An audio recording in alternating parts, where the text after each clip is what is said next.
বিয়ের আগে বউরে বলে দিবেন, শোনো বউ, আমি কিন্তু বড় তেড়া যুবক, আমি কিন্তু 2 নম্বর পথে কামাই করব না।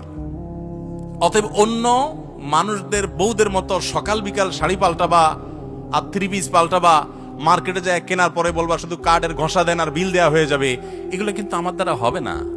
আমি কিন্তু হালাল খোর, আমি হারাম খোর না। বলা যাবে না ইনশাল্লাহ? হবু বউরে বলে দিতে পারবেন না? বেশিরভাগ ক্ষেত্রে দেখবেন ওই মেয়ে বলবে, আব্বু না, সমস্যা আছে ছেলের, কারণ তার দরকার কি? একটা চোর।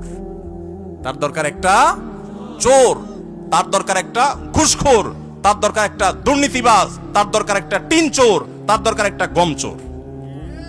সে সৎ মানুষ পছন্দ, আপনি সাথে সাথে সেজদা পড়ে যাবেন, যাক একটা চোর প্রিয় মানুষ থেকে আল্লাহ আমাকে মুক্তি দিছে। একটা সৎ মানুষ খুঁজবেন, চেষ্টা করা যাবে না ইনশাআল্লাহ।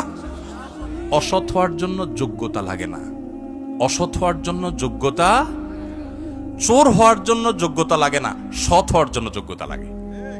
সৎ হওয়ার জন্য মেরুদণ্ড শক্ত থাকতে হয়, হিম্মত থাকতে হয়, সৎসাহস থাকতে হয়। বাবাকে বলতে হয়, বাবা আমি চুরি করব না।